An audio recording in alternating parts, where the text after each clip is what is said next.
সারা পৃথিবীর মাটিতে এমন কোন জায়গাতে এমন ইতিহাস কায়েম হয়নি আহলে সুন্নাত ওয়াল জামাত লজ্জিত হবেন।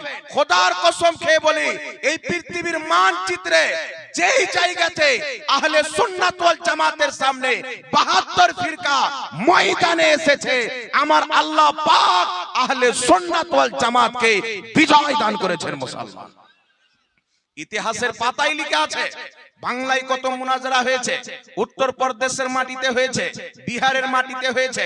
এই জন্য পৃথিবীর মুসলমান আহলে সুন্নাত ওয়াল জামাতের আকীদা, আমার নবী মুস্তাফা জমিনে দাঁড়িয়ে সাত আকাশের উপরে জান্নাতের হাউজে কাউসারকে দেখতে পারেন। বুখারী শরীফের হাদিস, নবী বলছেন পূর্ব পশ্চিম পর্যন্ত দেখতে পায়।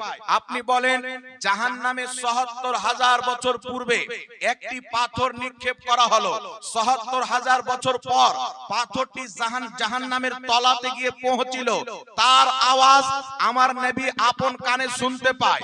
আসমানের জিকির করার আওয়াজ আমার নবী আপন কানে শুনতে পায়। ফেরেশতাদের আওয়াজ আমার নবী আপন কানে শুনতে পায়। যেই নবী মুস্তাফা জমিনে দাঁড়িয়ে সাত আসমানকে ছিদ্র করে জান্নাতের হাউজে কাউসার দেখতে পারে, সেই নবী মুস্তাফা মদিনায় 2 মণ মাটির তলা থেকে সারা পৃথিবীকে এমন ভাবে দেখতে পারে যেমন হাতের থাবা দেখতে পাওয়া যায়। এই জন্য পৃথিবীর মানুষ আমার নবী যদি জমিনে থাকেন, সাত আসমানের প্রতি তিনার নজর থাকেন। নবী যদি সাত আসমানে থাকেন, সাত জমিনের প্রতি তিনার নজর থাকেন। তাই বেরেলির আলা হযরত বলছেন, সরে আরশ पर है तेरी गुजर, दिले फर्श पर है तेरी नजर, मलकूत व मुल्क में कोई शय नहीं है जो तुझ पे आया नहीं। এই জন্য পৃথিবীর মুসলমান রাসূল করিম সাল্লাল্লাহু আলাইহি ওয়াসাল্লামের ব্যাপারে যত কোরআনুল কারীমে এবং সহিহ হাদিসের দেওয়া আকীদা আছেন, ইমামে আহলে সুন্নাত দালাইল দিয়ে প্রমাণ করেছেন, প্রমাণ দিয়ে এবং ছন্দের মাধ্যমে রাসূলুল্লাহ সাল্লাল্লাহু আলাইহি ওয়াসাল্লামের দেওয়া দ্বীন আহলে সুন্নাত ওয়াল জামাতের আকীদাকে প্রমাণ করেছেন। এই জন্য পৃথিবীর মুসলমান এই জমিনের মাটিতে অনেক লোক বলতে চায় রাসূল করিম সাল্লাল্লাহু আলাইহি ওয়াসাল্লামের কেউ ইলমের উপর আঙ্গুল তুলে বলবে নবী দুনিয়াতে ছিলেন তো নবী দেখতে পেতেন, নবী দুনিয়াতে ছিলেন তো নবী শুনতে পেতেন, এখন ইন্তিকাল করেছেন তো নবীর সব শক্তি কেড়ে নেওয়া হয়েছে। নবী ইন্তিকাল করেছেন তো আর দেখতে পারে না। মরা মানুষ কি আর শুনতে পায়? মরা মানুষ কি আর দেখতে পায়? কিন্তু পৃথিবীর মুসলমান আহলে সুন্নাত ওয়াল জামাতের আকীদা হচ্ছে নবী পাকের ইন্তিকাল এবং হায়াতে কোনো তফাৎ নাই। ইমাম হাইসামি রাহমাতুল্লাহ আলাইহি মাজমাউ যাওয়াইদের মধ্যে হাদিস উল্লেখ করে নিজে হাদিসের তাওসীক করেছেন। রাসূল পাক বলছেন, আমার বেঁচে থাকা তোমাদের জন্য উত্তম, আমার ইন্তিকাল করা তোমাদের জন্য উত্তম। কারণ আমি যখন কবরে থাকব, তোমাদের আমল সমূহ আল্লাহ আমার নিকটে পেশ করবেন, আমি তোমাদের আমলকে দেখব। যদি তোমাদের ভালো আমল দেখতে পাই আমি আল্লাহর শুকরিয়া আদায় করব, আর যদি তোমাদের গুনাহ দেখতে পাই তো আমি তোমাদের হয়ে আল্লাহর কাছে ক্ষমা চাইব। নবী মুস্তাফা নিজের রওজাতে গুনাহ করি আমরা, আমাদের হয়ে ক্ষমা চাই মুহাম্মদ রাসূলুল্লাহ। নেকি যদি করি নবী আল্লাহর শুকরিয়া আদায় করেন। এই জন্য পৃথিবীর মুসলমান ইমামে আহলে সুন্নাত 1450 বছর আকীদার কলম চালিয়ে হিফাজত করেছেন যে নবী মুস্তাফা দুনিয়া বা হায়াতে, জিন্দেগিতে, দুনিয়ার হায়াতে উম্মতের যেমন সাহায্য করতেন, ইন্তিকালের পরেও সাহায্য করতে পারেন। এই জন্য আহলে সুন্নাত ওয়াল জামাতের যে এটাই আকীদা যে আউলিয়া আম্বিয়া দুনিয়াতে উম্মতের সাহায্য করেন, ইন্তিকালের পরেও করে। জোরে বলেন সুবহানাল্লাহ। বর্তমান জামানাতে একটা সবচেয়ে বড় ফিতনা চলে, যেই ফিতনাকে নিয়ে আহলে সুন্নাত ওয়াল জামাতের প্রতি শিরকের ফতোয়া দেওয়া হয় যে সুন্নিরা শিরক করে। কেন শিরক করে? আল্লাহ কুরআনুল কারীমের মধ্যে বলেছেন সূরা ফাতিহার মধ্যে, ইয়াকা না'বুদু ওয়া ইয়াকা নাস্তাঈন, আল্লাহ তোমারই ইবাদত করি, তোমার কাছে সাহায্য চাই। আর এই সুন্নিরা বলে ইয়া গৌস আল মাদাদ, এরা বলে ইয়া খাজা আল মাদাদ, এরা বলে ইয়া রাসূলুল্লাহ আল মাদাদ। এই জন্য এরা শিরিক করে। কিন্তু পৃথিবীর মুসলমান একটি কথা মনে রাখবেন, নবী পাকের কাছে সাহায্য চাওয়া যদি শিরিক হয়, ইমাম বুখারী রাহমাতুল্লাহ আলাইহি নিজের কিতাব আল আদাবুল মুফরাদের মধ্যে হাদিস উল্লেখ করেছেন। যেই হাদিসটি আব্দুল্লাহ ইবনে উমারের চারজন ছাত্র বয়ান করেছেন। ইমাম তাবরানী রাহমাতুল্লাহ আলাইহি মুজামুল কবির লি তাবরানীর মধ্যে হাদিসটিকে উল্লেখ করেছেন। ইমাম ইবনু সুন্নি রাহিমাহুল্লাহ নিজের কিতাব আমালুল ইয়াউম ওয়াল লাইল কিতাবের মধ্যে হাদিসটিকে উল্লেখ করেছেন। হযরতে আব্দুল্লাহ ইবনে উমার নবী পাকের ইন্তিকালের পর কুফার মাটিতে আছেন। তিনার ডান পায়ে প্যারালাইসিস হয়ে গেল, ডান পাও কাজ করে না। উনি ওষুধ খাচ্ছেন, দাওয়াই খাচ্ছেন, হাকিমকে দেখাচ্ছেন, উনার পাও কোনোই মতে ঠিক হয় না। উনাকে একজন তাবি পরামর্শ দিচ্ছেন, হুজুর উযকুর আহাব্বান নাসে ইলাইকা, আপনি যাকে নিজের জীবন চাইতে বেশি ভালোবাসেন তার নাম ধরে ডাক দেন, তাকে স্মরণ করেন, আপনার পাও ঠিক হয়ে যাবে। ফাকালা ইয়া মুহাম্মাদা, তিনি ফাটাং করে বললেন ইয়া মুহাম্মাদা, সঙ্গে সঙ্গে তিনার পাও ঠিক হয়ে গেল। এই পৃথিবীর মুসলমান ইয়া মুহাম্মাদা দালের পরে যে আলিফ আছে এটা ইস্তিআনাতের জন্য এসেছেন, অর্থাৎ তিনি বললেন ইয়া মুহাম্মদ সাহায্য করেন, অর্থাৎ ইয়া মুহাম্মদ আল মাদাদ বললেন। কে বলছেন? কোন আম সাহাবী নয়, সাহাবী গণের মধ্যে যিনি মুজতাহিদ তবকার সাহাবী হযরতে উমারের ছেলে আব্দুল্লাহ ইবনে উমার মুসিবতে পড়ে ইয়া মুহাম্মদ আল মাদাদ বলে ডাক দিচ্ছেন। কোন তাবেঈ নিষেধ করছেন না, সাহাবী নিষেধ করছেন না। কি বুঝা গেল? আজ যে আহলে সুন্নাত ওয়াল জামাত ইয়া রাসূলুল্লাহ বলে ডাক দেয়, এটা তাদের বানানো আকীদা নয়। কসম খোদার, আরবের সাহাবার যে আকীদা ছিল আহলে সুন্নাত ওয়াল জামাতের, ওটাই আকীদা। জোরে বল সুবহানাল্লাহ। এই জন্য পৃথিবীর মুসলমান, যদি আমরা ভারত, অখণ্ড ভারতের মাটিকে দেখি, বাংলাদেশ পাকিস্তান একটাই দেশ যখন ভারত ছিল, এই ভারতের মাটিতে আল্লাহ পাকের রহমতে বড় বড় মুহাদ্দিস এসেছেন। যিনারা মুহাদ্দিস আছেন তিনারা নবী পাকের হাদিসের প্রতি অনেক কাজ করেছেন। এক একটা হাদিসকে কিতাবের মধ্যে জমা করার জন্য 40 দিন পর্যন্ত সফর করেছেন। কত মেহনত করেছেন।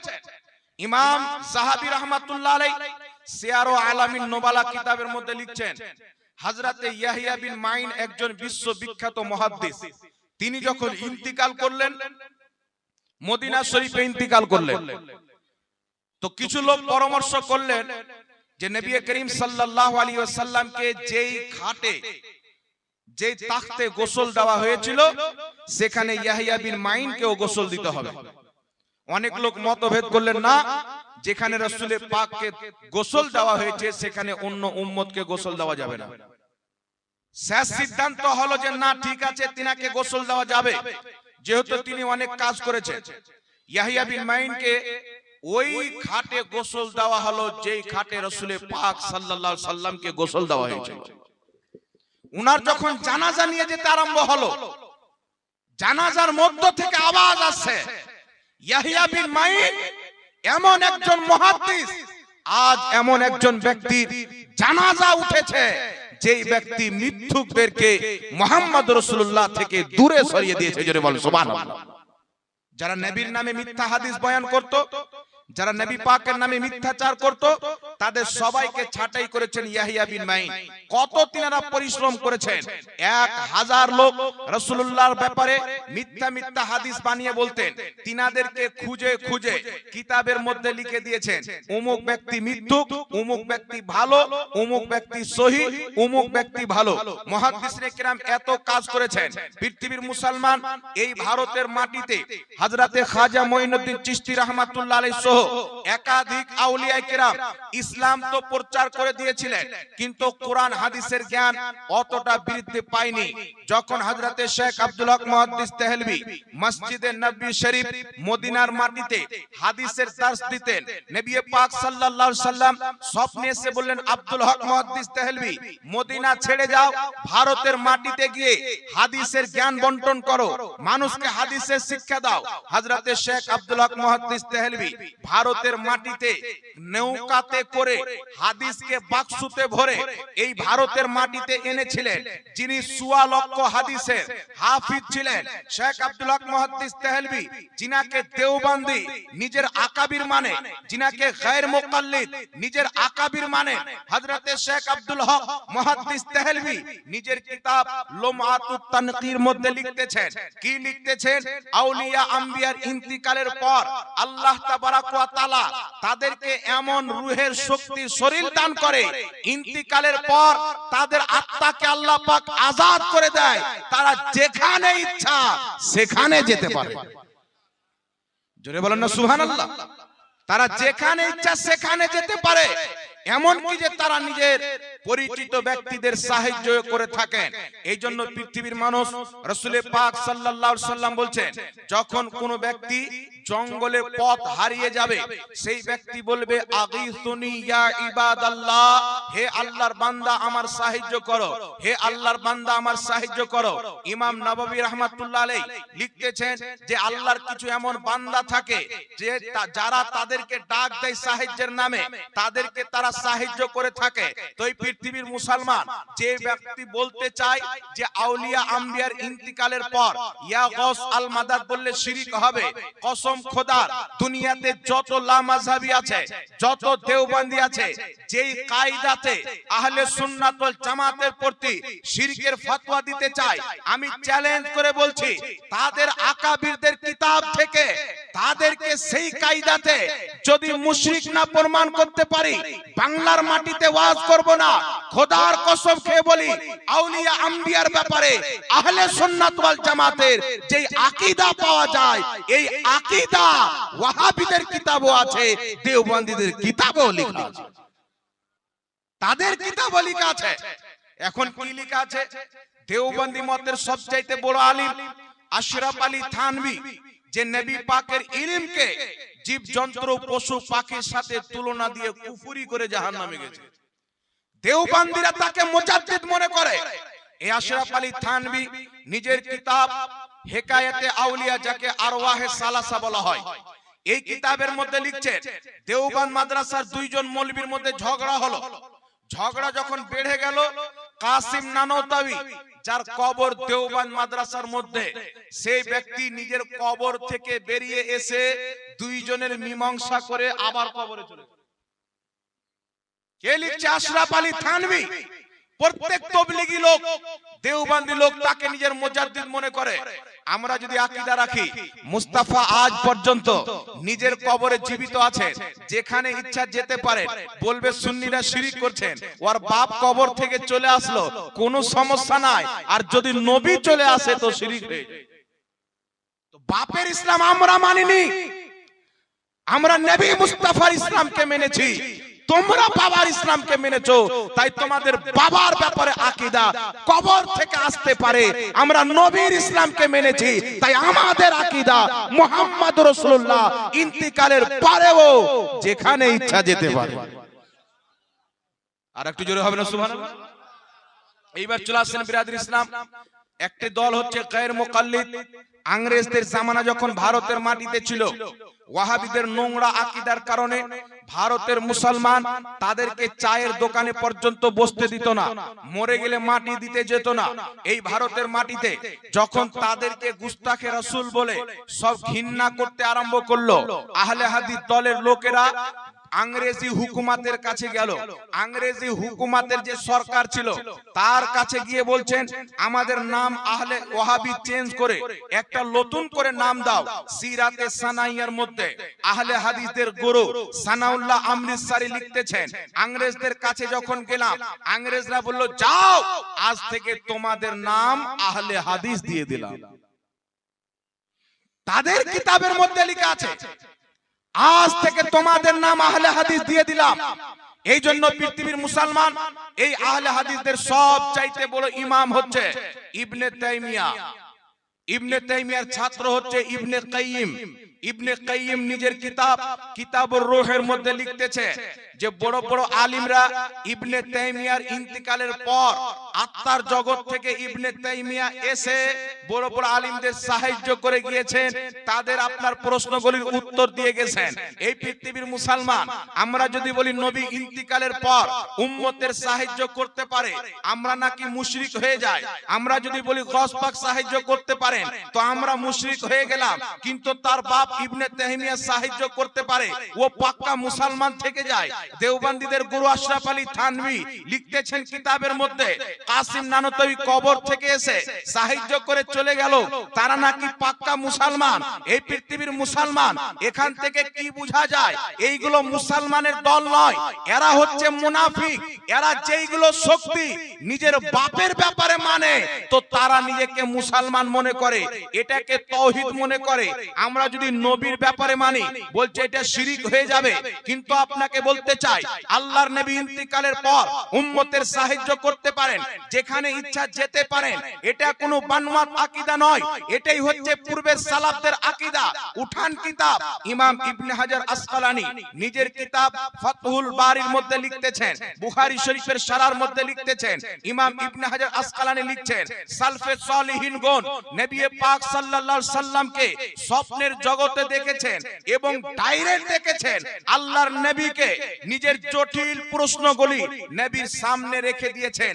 আল্লাহর নবী মুস্তাফা প্রত্যেক প্রশ্নের সমাধান দিয়ে সালাফদের সাহায্য করেছেন। জোরে বল সুবহানাল্লাহ। তো যদি আহলে সুন্নাত ওয়াল জামাতকে ইয়া রাসূলুল্লাহ বলার কারণে আপনি কমাচ্ছেন, এ বাবু ওখান থেকে চলে যাও, ওখান থেকে সরো, ওখান থেকে সরো না, তুমি না, ওখান থেকে সরে যেতে বলি, হ্যাঁ ওখানে বসো। এই জন্য বিরাদির ইসলাম আহলে সুন্নাত ওয়াল জামাতে দেখবেন কিছু মৌলবি দেখতে পাওয়া যায় শুধু শিরিক শিরিক বলে ফতোয়া দেয়। কিন্তু আপনাকে বলতে চাই, শুনেন, এই জমিনের মাটিতে এমন কোন মোল্লা তৈরি হয়নি যে আহলে সুন্নাত ওয়াল জামাতকে মুশরিক প্রমাণ করবে। তবে চ্যালেঞ্জ করে বলি, মুসলমান যেই কায়দা নিয়ে ওয়াহাবি ঘুরে, যেই কায়দা নিয়ে দেওবন্দি ঘুরে, তাদের কায়দাতে তাদেরকে মুশরিক প্রমাণ করার ক্ষমতা আমাদেরকে আল্লাহ পাক দান করেছেন। আর আমরা কি মুশরিক বলবো? আমার নবী মুস্তাফা 1450 বছর পূর্বে কি বলেছেন? কিতাবটির নাম হচ্ছে তাফসিরে ইবনে কাসির। ইমাম ইবনে কাসির তাফসিরে ইবনে কাসিরের মধ্যে হাদিসটিকে উল্লেখ করেছেন আর নিজে হাদিসটিকে সহিহ বলেছেন। সাহাবী রাসূল হযরতে হুযায়ফা বিন ইয়ামান বর্ণনা করছেন, আল্লাহর নবী বলছেন, সাহাবী আমাকে ওই লোকের ভয় আছে যেই লোক বের হবে, বের হওয়ার পর আমার উম্মতের প্রতি শিরকের ফতোয়া দিবে, উম্মতের প্রতি শিরকের ফতোয়া দিবে, তলোয়ার নিয়ে বেরিয়ে শিরকের ফতোয়া দিবে। হুযায়ফা বিন ইয়ামান বলছেন, ইয়া রাসূলুল্লাহ সত্যি কি আপনার উম্মত শিরকে লিপ্ত হয়ে যাবে? রাসূল পাক বলছেন, না, যারা শিরকের ফতোয়া দিবে তারা নিজে মুশরিক হবে, যাদের উপরে ফতোয়া দিবে তারা পাক্কা মুসলমান হবে। একটু জোরে হবে না সুবহানাল্লাহ? তো মুসলমানের উপরে শিরকের ফতোয়া দিবে, এই বার্তা নবী 1450 বছর পূর্বে দিয়ে গেছেন। তবে পৃথিবীর মুসলমান আপনাকে বলতে চাই, আহলে সুন্নাতের আকীদা কি? নবী ইন্তিকালের পর সাহায্য করতে পারেন এবং সাহায্য করেছেন। নবী বলছেন, মাজমু'জ সাওয়াইদের হাদিস, তোমাদের ভালো আমল দেখলে আল্লাহর শুকরিয়া আদায় করি, এটা উম্মতের সাহায্য। তোমাদের গুনাহ দেখলে তোমাদের হয়ে আল্লাহর কাছে ক্ষমা চাই, এটা হচ্ছে উম্মতের সাহায্য। এমন কি যে মেরাজের রাত্রিতে নবী 50 ওয়াক্তের নামাজ নিয়ে আসছিলেন, 6 নাম্বার আকাশে মুসা নবীর সঙ্গে সাক্ষাৎ হয়ে যায়। মুসা নবী বলছেন, হুজুর আল্লাহ পাক কি দিয়েছেন? আমার আপনার নবী বলছেন 50 ওয়াক্তের নামাজ দিয়েছেন। রাসূলুল্লাহ সাল্লাল্লাহু আলাইহি সাল্লামকে মুসা আলাইহিস সালাম বলছেন, হুজুর জান আপনার উম্মত কমজোর হবে, 50 ওয়াক্তের নামাজ পড়তে পারবে না, কমিয়ে নেন। মুসা নবীর পরামর্শে আল্লাহর নবী গেলেন, 5 ওয়াক্তের কমানো হলো। আবার মুসা নবীর সঙ্গে সাক্ষাৎ, একই কথা হলো। এই করে করে মুসা আলাইহিস সালাম আমার আপনার নবীকে 9 বার পাঠিয়ে 45 ওয়াক্তের নামাজ কম করা হয়েছে। এখন আপনাকে জিজ্ঞাসা করতে চাই, আমার নবীর মিরাজ কবে হয়েছে? আমার নবীর মিরাজ রজব মাসের 27 তারিখে হয়েছে। মুসা নবীর ইন্তিকালে শত বছর পর হয়েছে। তো মুসা আলাইহিস সালাম ইন্তিকালের পর 6 নাম্বার আকাশে গিয়ে নবীকে পরামর্শ দিয়ে 45 ওয়াক্তের নামাজ কমালেন, যারা বলে ইন্তিকালের পর নবী সাহায্য করতে পারে, এই আকীদা রাখলে শিরক হবে, তাদেরকে বলতে চাই তোমরা 5 ওয়াক্তের নামাজ নয় 50 ওয়াক্তের নামাজ পড়ো। কারণ মুসা আলাইহিস সালাম ইন্তিকালের পর 45 ওয়াক্তের নামাজ পরামর্শ দিয়ে কমিয়েছেন। আর সুন্নিদের আকীদা নবী ইন্তিকালের পরেও সাহায্য করতে পারে, আমরা 5 ওয়াক্তের পড়বো, তোমরা 50 ওয়াক্তের পড়ো। কিন্তু বেটা যখন এখানে চলে আসবে, তো এখানে আসার পরে বলবে ওটা আল্লাহ পাক মুজিজা দান করেছে, তো এটা তো নবীর মুজিজা। ইমাম রিফাই রাহমাতুল্লাহ আলাইহি বলছেন, হজ করতে গিয়ে রাসূল পাককে, হুজুর আপনার হাত বের করেন, আপনার হাতকে চুমুন দিতে চাই। নবী সাল্লাল্লাহু আলাইহি সাল্লাম কবর থেকে হাত বের করলেন, তিনি চুমুন দিলেন, হাজারো লোক দেখলেন। বাংলাদেশে ওয়াহাবি কিছু মৌলবি বেরিয়েছে, এ ওয়াহাবি নয়, অ্যাকচুয়ালি এরা হচ্ছে ইহুদি।